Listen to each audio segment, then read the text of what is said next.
Hi guys, welcome to this video where I'm going to talk to you about a book and then the movie that was made from that book. And today I have a novel which is the debut of the author and which became a classic in Indian literature, and then a movie which was made from that book of the same name, which is the directorial debut again of the director who went on to become an international phenomenon. I am talking about Panchali. It was written by Bibhutibhushan Bandopadhyay in 1928, and later it was made into a movie of the same name by Satyajit Ray. Okay, as usual, I'll start with the book. The book was written in 1928 actually. I mean, the story was written in 1928, but it was not very well received by publishers because they felt that it lacked a distinct story and it was very different from what is being written during those times. But there was one periodical in Calcutta called Bichitra, which was ready to publish it as a serial on the condition that it would be discontinued if the readers did not love it. But thankfully for the author, for us and for Satyajit Ray, it was loved by the readers and it became so popular. So in 1929, this story was published as a novel, Panchali, which roughly translates to Song of the Little Road. And Bibhutibhushan Bandopadhyay again later, after a couple of years, wrote a sequel to this called Aparajito. And later these two books, Panchali and Aparajito, were made into a trilogy by Satyajit Ray. The first one was Panchali, the second was Aparajito, and the third was Sansar. So Panchali is set in a small village in the interiors of Bengal, and it's called Nischintpur, the village of Nischintpur, and it's the story of the family of the village priest Harihar Roy. So he's not exactly the village priest, he is a priest who also thinks that he wants to be a writer. So he's extremely laid back, he's not very committed, and so he officiates in a couple of functions for very few families. Due to this, they are one of the poorest families in that village. And Harihar's wife is Shorbajaya. Shorbajaya had come into the marriage with a lot of dreams, and she thought she's marrying a writer who would have a great standing in the village, in society, and she comes to realize that her reality is very, very different. Harihar goes off and he hardly provides for the family. He's a good man, but he is ineffective. So he hardly earns enough for his family, and Shorbajaya is the one who is so frustrated because she finds that she cannot provide her children even with the basic amenities and with tiny luxuries that she wants to give them. And they live in a very rundown house, their clothes are threadbare, they hardly have food to eat. And Shorbajaya has become so bitter because of all these things, and she is constantly annoyed with the world in general. You know, she wants to be accepted by the village people and by the other women, and she wants to be invited to their homes, to their functions. But this family, because of the social standing, they are almost outcasts in that village. So that is how it's set. And their older daughter is Durga, and when the story starts, Durga is 6 years old. She is an adorable child. And there's one more character in that family, it is Indra Thakurun, and she is an ancient aunt. She's literally ancient, very, very old. And she is Harihar's aunt who stays with them because she doesn't have any other place to go. And Shorbajaya is very envious of Indra Thakurun and the bond she has with Durga, because Indra Thakurun tells Durga a lot of stories. Shorbajaya is so annoyed all the time, and she's angry, and she's running around trying to make ends meet, and so she does not have time for Durga. But Indra Thakurun tells stories to Durga, sits with her, talks to her. They have their own little world, and Shorbajaya gets extremely annoyed and envious when she sees this, because she finds that what she wants from her daughter is being given to Indra Thakurun. And so, you know, once in a while she drives Indra Thakurun away from that house and says, no, you're not wanted here, please go away and all that. And Indra Thakurun goes off, stays with some other distant relative of hers, but she's always pulled back by, you know, her love for Durga. So these two are the other set of characters, and then a couple of years later, Appu is born. Appu is the darling of the family. He's a gentle boy, and he weaves so many dreams, and you know, his imagination is amazing. So Oppu adores Durga, and he follows her around, and they have their own games. So you find that these children who are living in abject poverty find happiness. Even in the midst of all that, they find their own happiness. It's so beautiful to see that. And Durga is such a wild child. She's a child of nature, and she loves being, she loves wandering around, roaming around. She keeps getting scolded by her mother for roaming around like this and getting her clothes dirty and not having a bath on time and not being like other girls. But Durga is very unconventional. And Durga has found her own way of dealing with what is happening around her. When she finds that her mother is being pushed away by the others, when she finds that her family is not being accepted, she is a tiny little rebel at heart, and she decides to go her own way, and she decides to do her own thing.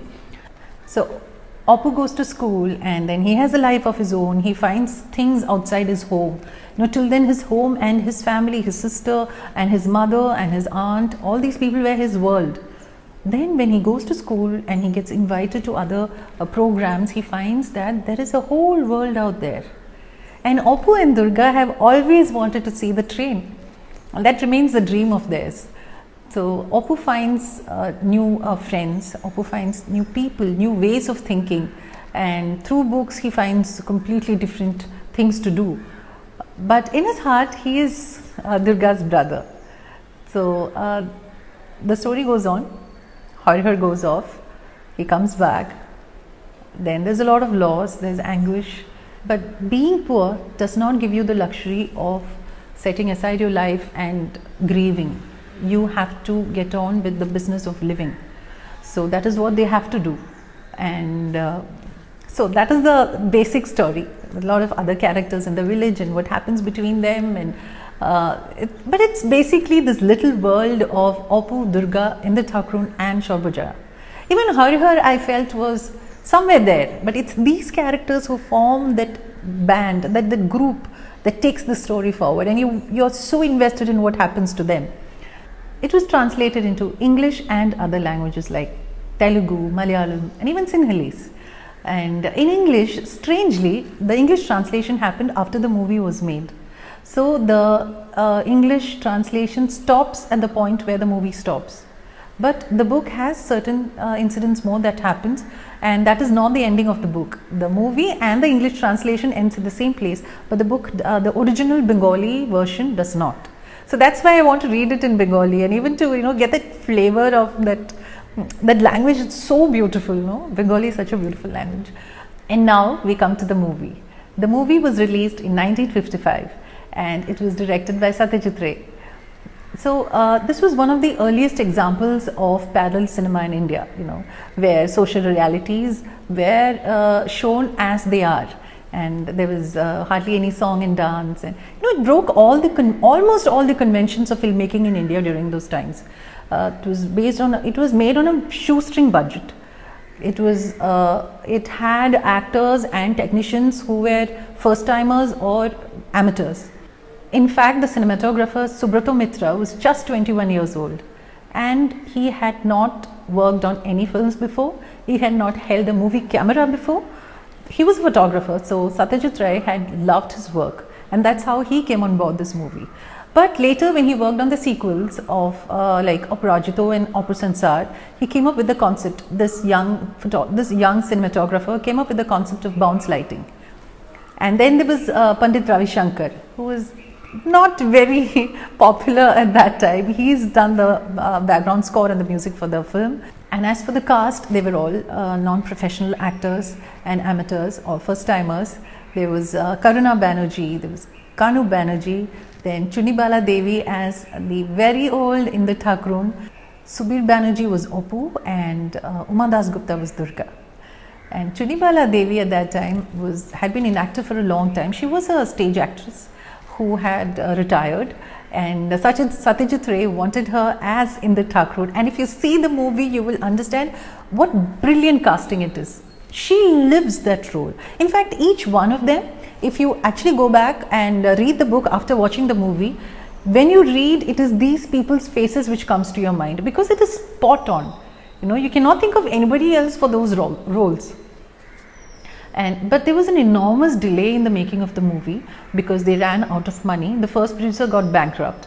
Then Ray sold his wife's jewelry, he sold a lot of his own personal stuff and came up with some money which was not enough.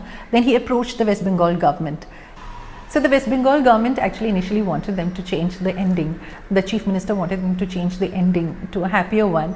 But Ray stuck to it, saying that the author's widow would be unhappy with it, author's family would be unhappy with it, and later a loan was extended for the movie, sanctioned by the Public Works Department because the name had road in it, so they thought it's for rural upliftment. So this is one of the enjoyable asides about the movie. So it was a painstaking process for Ray. There was no script, it was based on his notes and the pictures that he drew. And later, for continuity, he made storyboards. And it was shot on location. A lot of hassle that they had to face. In fact, one of the most iconic scenes in the movie is Durga and Oppu running through a field of kash flowers and seeing the train. And so, when they were shooting it, they had decided that they will shoot it on 2 consecutive Sundays. So, the first Sunday they came there, beautiful kash flowers growing beautifully, wildly. They shot everything that they had to be done. When they came back the next Sunday, they found there was nothing there. It was just bare brown earth. And one of the locals told them that, these flowers are the favorites of the cattle. So cows and buffaloes came and ate it. In spite of all the hassles, in spite of the delays that came, Ray ended up making this beautiful movie. And he says that, he was saved by the fact that Oppu's voice did not break. Durga did not grow up. Things like these. So he could complete the movie in the way he wanted to, in the way he had pictured in his mind. And it was premiered in New York in 1955, and a couple of months later it was released commercially in India. And it was like really very well received by the audience. Later it was the official entry to a lot of film festivals. It even won the Best Human Document Award in Cannes, and even at home it won the National Award for Best Film for Ray. So strangely, not everyone in the film fraternity accepted this movie, and Nargis Dutt, who was a member of parliament in those days, she even accused Ray of exhibiting India's poverty abroad and things like that. But it's one of the most beautiful movies I've ever seen. So if you get a chance, please do watch the movie for the beautiful frames, for the stark, simple frames. There is no fuss, there is no distractions, it's just the frames and the beauty of it, the black and white magic. And see it for the people who are living their roles in that movie, and see it for Ray's brilliance. I have nothing else to say about it. So watch the movie Pather Panchali, read the book Pather Panchali, and be happy, because it's, you won't be happy, you might be sad. But still, these are two works which you have got to experience. It has to be experienced. I still have not watched the sequels of Rajito and Opur Sansar. I want to. So you go and you watch Pather Panchali, you read Pather Panchali, and it's so beautiful. Two beautiful works that we have to experience. So I will come back another day. I feel so strange when I talk about Pather Panchali because I feel so emotionally connected to it, In fact, I had made another video in which I almost cried when I talked about the book. So I decided that this time I'll be emotionally detached. And so read the book, watch the movie, and see the brilliance of Satyajit Ray and the beauty of Bibhutibhushan Bandopadhyay's words. See you till we meet again for my next video. Bye bye. Stay happy.